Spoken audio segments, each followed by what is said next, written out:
खबर आपको बता दें, अपने भाई के खिलाफ केस दर्ज होने पर धीरेन्द्र शास्त्री का बयान सामने आया है। उन्होंने कहा है कि कानून अपना काम करेगा, मामले की गहराई से जांच हो, कानून और संविधान के हिसाब से कार्रवाई हो। आपको बता दें, धीरेन्द्र शास्त्री के भाई शालिग्राम गर्ग पर केस दर्ज हुआ है।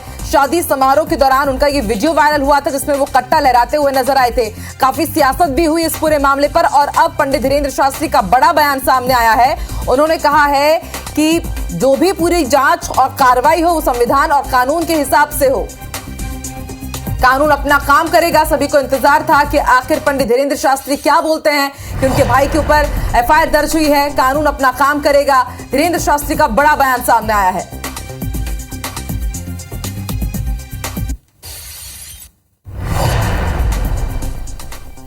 सोशल मीडिया के द्वारा शालिग्राम जी का एक विषय हमारे संज्ञान में आया है।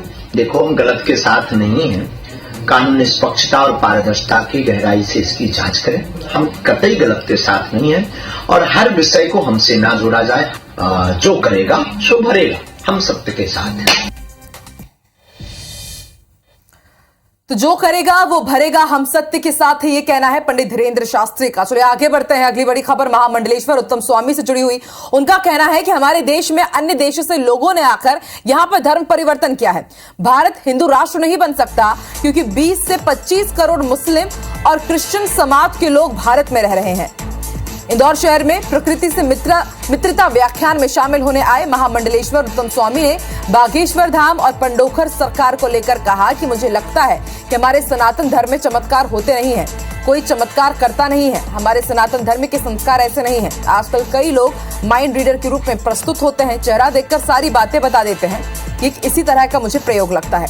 बागेश्वर धाम और पंडोखर सरकार माइंड रीडर का ही एक प्रकार है।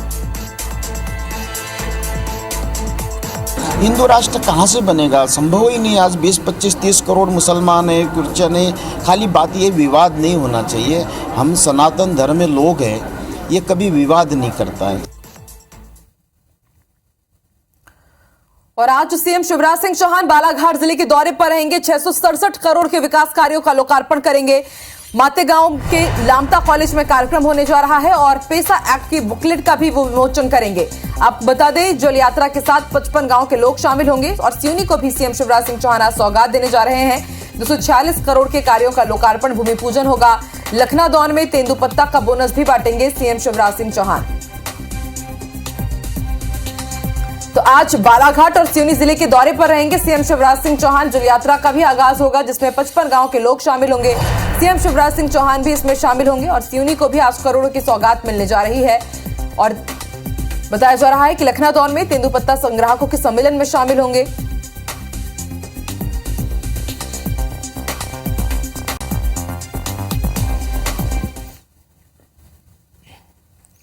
वहीं खजुराहो में आज G20 सांस्कृतिक कार्य समूह की बैठक होने जा रही है। इस बैठक में सीएम शिवराज सिंह चौहान भी शामिल होंगे। समूह की बैठक में 125 प्रतिनिधि भाग लेंगे। विरासत बचाने, डिजिटलीकरण पर चर्चा होगी, आर्टिस्टिक इकोनॉमी बढ़ाने पर चर्चा होगी। आज से 25 फरवरी तक कई कार्यक्रम होंगे। प्रदर्शनी और नृत्य महोत्सव का भी आज से आगाज होने जा रहा है।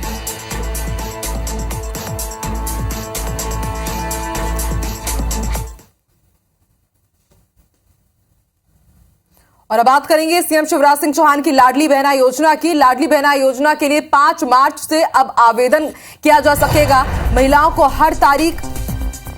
हर महीने की 10 तारीख को रुपए मिलेंगे। 60 साल से ज्यादा उम्र की महिलाओं को राशि दी जाएगी। वृद्धा पेंशन ना लेने वाली महिलाओं को लाभ मिलेगा।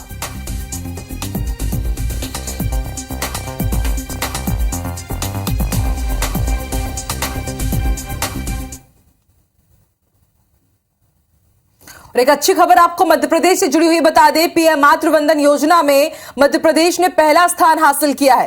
केंद्रीय मंत्री स्मृति ईरानी ने मध्य प्रदेश की तारीफ की है। योजना के तहत महिलाओं को कामगार की राशि दी जाती है। 3 किश्तों में 5,000 की आर्थिक सहायता की जाती है और इसमें मध्य प्रदेश अग्रणी है। केंद्रीय मंत्री स्मृति ईरानी ने मध्य प्रदेश की तारीफ की है। मातृवंदना योजना में मध्य प्रदेश ने प्रथम स्थान प्राप्त किया है। आपको बता दें, 3 किश्तों में 5,000 की आर्थिक सहायता काम करने वाली महिलाओं को दी जाती है।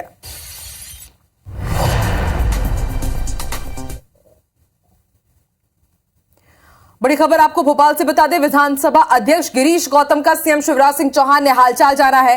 विधानसभा अध्यक्ष गिरीश गौतम का अस्पताल में इलाज चल रहा है और हालचाल जानने के लिए सीएम शिवराज सिंह चौहान अस्पताल पहुंचे और उन्होंने डॉक्टर से इलाज की जानकारी ली है। इस दौरान उनके साथ वन मंत्री विजय शाह भी मौजूद रहे। आपको बता दें, एयरलिफ्ट कर रीवा से उन्हें भोपाल लाया गया था।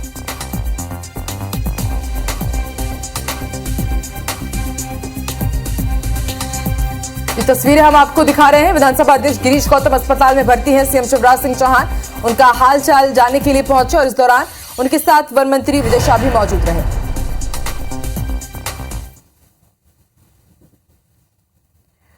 चौबीस फरवरी को सतना आने वाले हैं गृह मंत्री अमित शाह। बड़ी खबर आपको सतना से बता दें, मैहर में मां शारदा की पूजा अर्चना करेंगे, उनका आशीर्वाद लेंगे।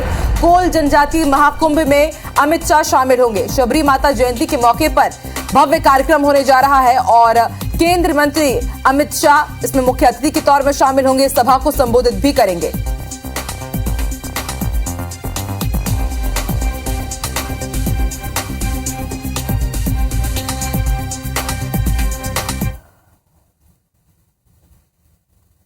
और रेल यात्रियों से जुड़ी एक अच्छी खबर आपको बता दें, होली के मौके पर 3 मार्च से 8 स्पेशल ट्रेन चलाने का निर्णय लिया गया है। रानी कमलापति से रीवा तक 8 स्पेशल ट्रेनें चलेंगी। रात 10:15 बजे से चलेगी रानी कमलापति रीवा सुपरफास्ट। शाम 6:50 से रीवा रानी कमलापति सुपरफास्ट रवाना होगी। इसके साथ ही अलग अलग दिनों में चलाई जाएंगी 8 स्पेशल ट्रेनें। होली में यात्रियों की जो संख्या बढ़ जाती है उसको देखते हुए बड़ा फैसला लिया गया है। तो भोपाल से रीवा के लिए होली में 8 स्पेशल ट्रेनें चलाई जाएंगी। अलग अलग दिन, अलग अलग वक्त में इनका संचालन किया जाएगा ताकि रेल यात्रियों को परेशानी का सामना ना करना पड़े। और बात वकीलों के हड़ताल की। आज से 26 फरवरी तक वकील कामबंद हड़ताल पर हैं। हाईकोर्ट के चीफ जस्टिस से नाराज चल रहे हैं वकील। मुख्य न्यायाधीश के आदेश का विरोध करेंगे। पुराने 25 केसों को निपटाने का इन्हें आदेश मिला है और इस आदेश का ये विरोध कर रहे हैं। नोटरी, शपथ आयुक्त, स्टैंप वेंडर दुकानें, ये तमाम दुकानें बंद रहेंगी। टाइपिंग और फोटोकॉपी की दुकानें भी बंद रहेंगी।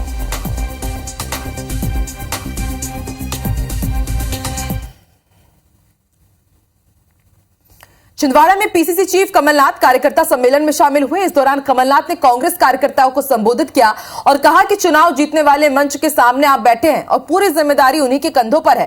साथ ही कहा कि समय के साथ राजनीति भी बदल गई है, अब राजनीति स्थानीय हो चुकी है, इसमें हमारे क्षेत्रीय अध्यक्ष और समन्वयक की जिम्मेदारी बड़ी है। वहीं बीजेपी पर भी कमलनाथ ने जमकर हमला बोला और कहा कि बीजेपी मुंह चलाने और झूठ बोलने का काम करती है। ताजा उदाहरण सौंसर का है, जहां छत्रपति शिवाजी महाराज की प्रतिमा स्थापना के लिए कांग्रेस सरकार ने प्रस्ताव बनाया, राशि भी जारी की, लेकिन लोकार्पण करने सीएम शिवराज सिंह चौहान गए और इसे अपनी उपलब्धि बताने के साथ ही अनेकों झूठ बोलकर चले गए।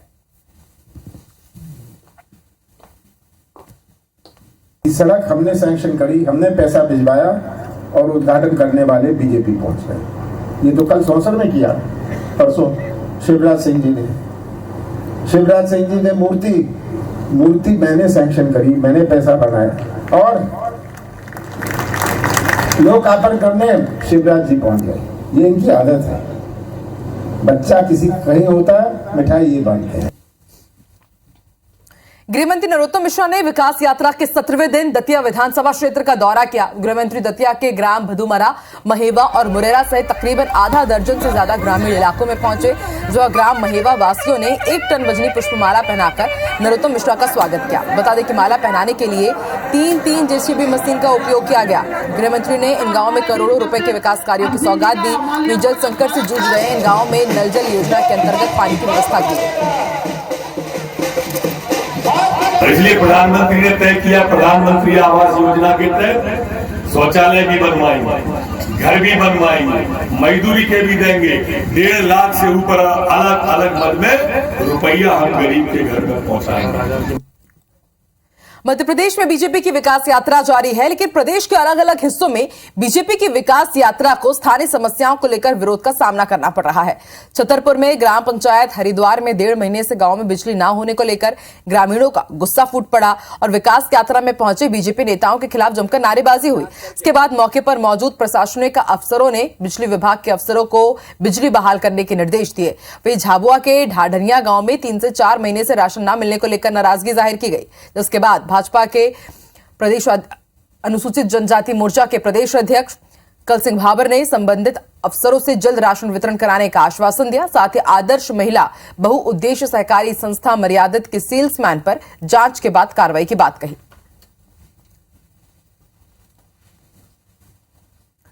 चुनावी साल में दतिया में कांग्रेस को तगड़ा झटका लगा है। दरअसल सोमवार को अन्नू पठान और ब्रजेंद्र बैस ने बीजेपी का दामन थामा था, तो मंगलवार को किसान कांग्रेस के पूर्व महासचिव सोवरन सिंह यादव ने अपने आधा दर्जन साथियों के साथ बीजेपी की सदस्यता ले ली है। गृहमंत्री नरोत्तम मिश्रा ने सभी को बीजेपी में प्रवेश दिलाया। इसे कांग्रेस के लिए एक और बड़े झटके के रूप में देखा जा रहा है। बता दें कि अन्नू पठान और ब्रजेंद्र बैस जिले में 25 से 30 साल तक सक्रिय रहे। दोनों के पार्टी छोड़ने और फिर सोवरन सिंह के भी कांग्रेस छोड़ने से कांग्रेस पार्टी को बड़ा झटका लगा है। बीजेपी का दामन थामने के बाद सभी ने कांग्रेस के स्थानीय नेताओं की जमकर आलोचना की। अब वो बीजेपी की जमकर तारीफ भी कर रहे हैं। जब सरकार आई तब छोड़ के 42 विधायक चले। जब जीते जिताए पके पकाए चले जाएंगे तो बचेगा पूरे। अब कांग्रेसी आके लोग कहते हैं कि हम सरकार बनाएंगे, तो मैं जो कहता हूं कि तुम बनी बनाई बचा नहीं पाए तो बनाओगे। मध्य प्रदेश में तीसरी ताकत बनने की तैयारी कर रही आम आदमी पार्टी की कार्यकारिणी भंग हुए 1 महीने हो चुके हैं, लेकिन अभी तक नई कार्यकारिणी सामने ही नहीं आई है और इसके चलते सदस्यता अभियान से लेकर पार्टी की चुनावी तैयारी वाले कार्य पिछड़ते जा रहे हैं। निकाय चुनाव में मिली सफलता से उत्साहित आम आदमी पार्टी ने मध्य प्रदेश की सभी 230 सीटों पर बिना गठबंधन किए अपने दम पर चुनाव लड़ने का ऐलान किया था, जिसके बाद बड़े पैमाने पर आम आदमी पार्टी की सदस्यता आम जनता के अलावा दूसरे राजनीतिक दल बीजेपी और कांग्रेस के लोग भी ले रहे थे। बड़े जोर शोर से सदस्यता अभियान चल भी रहा था, लेकिन अचानक राष्ट्रीय नेतृत्व में कार्यकारिणी ही भंग कर दी, जिससे पार्टी के कार्यक्रम रुक गए हैं। मौजूदा समय में कोई भी पदाधिकारी नहीं होने से चुनावी तैयारी में भी आम आदमी पार्टी पिछड़ रही है, जबकि उसे चुनाव लड़ने के लिए बूथ से लेकर प्रदेश स्तर तक नई जमावट करनी है। बीजेपी और कांग्रेस के भी पाला बदलने वाले नेता अब वेट एंड वॉच की स्थिति में चले गए हैं। वहीं बीजेपी और कांग्रेस जोर शोर से चुनावी तैयारी में लगी है। जो संगठन बनेगा वो 2023 के चुनाव को देखते हुए बनेगा, आगामी 2024 के लोकसभा चुनाव को देखते हुए बनेगा। इस वजह से थोड़ा सा समय लग रहा है, लेकिन आपके पास मध्य प्रदेश में इस बार जो कार्यकारिणी आएगी बहुत जबरदस्त कार्यकारिणी आएगी और बहुत बड़ी कार्यकारिणी आएगी। आप पार्टी अपनी आपने एक पार्टी है, उसका अपना एक है, दिल्ली में उसके वो है। निश्चित रूप से मध्य प्रदेश में हालात मुझे बहुत इतने अच्छे नहीं दिखते हैं कि आप पार्टी कोई बहुत ज़्यादा कुछ करेगी, लेकिन फिर अपनी राजनीतिक पार्टी है, आखिर चुनाव में आएगी, काम करेगी, तो देखा ही क्या होता है। निश्चित रूप से आम आदमी पार्टी अपने आप में मध्य प्रदेश के अंदर एक शिगुफेबाजी का अंदाज केवल रचती है।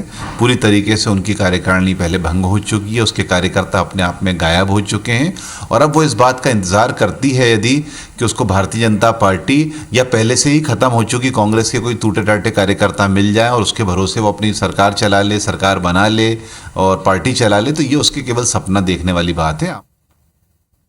सिंगरौली के नगरीय निकायों में इन दिनों अवैध होर्डिंग की भरमार पड़ी है। होर्डिंग्स डिजिटल हो या फिर फ्लैक्स, दोनों ही अवैध रूप से लगाई जा रही हैं। इसके अलावा होर्डिंग्स लगाने वाले संचालक लाखों रुपए के राजस्व का नुकसान कर रहे हैं।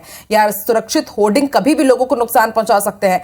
सिंगरौली जिले के नगर निगम इलाके में लगभग 7 से ज्यादा अवैध रूप से संचालकों द्वारा डिजिटल होर्डिंग्स लगाई गई है और इन होर्डिंग्स की नगर निगम की तरफ से परमिशन भी नहीं है, लेकिन उसके बावजूद डिजिटल एडवर्टीजमेंट एजेंसी शहरों में कई जगह एडवर्टीजमेंट पॉइंट बनाकर अवैध एडवर्टाइज कर रही है। नगर पालिक निगम कमिश्नर ने भी माना है कि अवैध होर्डिंग की शिकायत मिली है, जिसे जब्त कर कार्रवाई की जाएगी। आपने संज्ञान में लाया, मेरे भी संज्ञान में 2-1 दिन पहले आया था, तो मैंने इसको संज्ञान में लिया है और उनको नोटिस दे दिया गया है और तत्काल उसके खिलाफ बिना परमिशन अगर उन्होंने लगाया है, जहाँ तक अभी जानकारी है कि बिना परमिशन उन्होंने लगाया है, तो उनके खिलाफ पेनाल्टी की भी कार्रवाई की जाएगी। अगर वो रेगुलराइज करना चाहेंगे तो रेगुलराइज की जाएगी। पन्ना में स्वास्थ्य महकमे की फिर पोल खुल गई है। हाथ ठेले पर पत्नी को अस्पताल लेकर पहुंचा हुआ है पति। एम्बुलेंस ना मिलने के चलते पति हाथ ठेले पर ही अपनी बीमार पत्नी को ले गया। मोहंद्रा थाना क्षेत्र का यह मामला है। तस्वीर आपकी टीवी स्क्रीन पर है।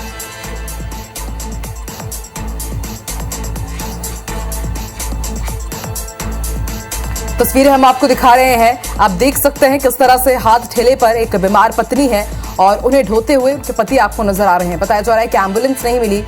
काफ़ी एम्बुलेंस के लिए इन्होंने यहाँ खोजबीन की, लेकिन जब इन्हें एम्बुलेंस उपलब्ध नहीं कराई गई तो मजबूरी में इन्होंने हाथ ठेले का सहारा लिया और उसमें ही अपनी बीमार पत्नी को रखा और उसके बाद इन्हें अस्पताल लेकर पहुंचे।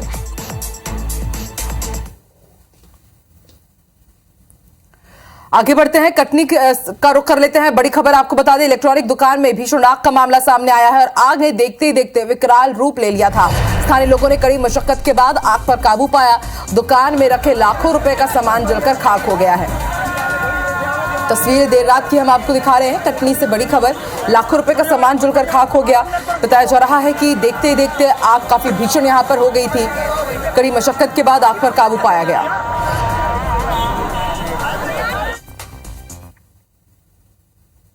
कटनी जिला अस्पताल में सोमवार को आग हादसे के बाद एक चौंकाने वाला बड़ा खुलासा हुआ है। दरअसल नगर निगम कमिश्नर ने बड़ा खुलासा करते हुए बताया कि जिला अस्पताल का नया भवन फायर एनओसी के बिना ही चल रहा था। इतना ही नहीं, एनओसी के लिए जिला अस्पताल को कई बार नोटिस भी दिया गया था। इसके बावजूद अस्पताल ने एनओसी लेने को लेकर रुचि ही नहीं दिखाई। वहीं कलेक्टर ने भी आग लगने के कारणों की जांच के लिए 6 सदस्यीय जांच दल का गठन कर दिया है। बता दें कि अस्पताल के डिलीवरी वार्ड में शॉर्ट सर्किट की वजह से अचानक आग लग गई थी। इसके बाद भगदड़ मच गई। गनीमत ये रही कि कोई हताहत नहीं हुआ, लेकिन जब जांच की गई तो कितनी बड़ी गड़बड़ी यहां पर चल रही थी उसका खुलासा हुआ है।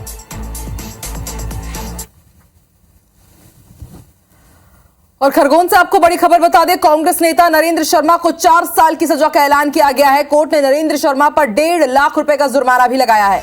कॉम्प्लेक्स निर्माण के लिए 25 लाख रुपए की रिश्वत मांग रहे थे। सनावद के नगर पालिका अध्यक्ष रहते इन्होंने रिश्वत की मांग की थी। लोकायुक्त इंदौर ने 10 लाख रुपए की रिश्वत लेते हुए इन्हें गिरफ्तार किया था और अब ये बड़ा फैसला, 4 साल की सजा का इन्हें ऐलान किया गया है। आपको बता दें 31 अक्टूबर साल 2015 का ये मामला है। प्रवीण सिंह सोलंकी से इन्होंने रिश्वत की मांग की थी। मंडलेश्वर की विशेष न्यायालय ने इन्हें सजा सुनाई है।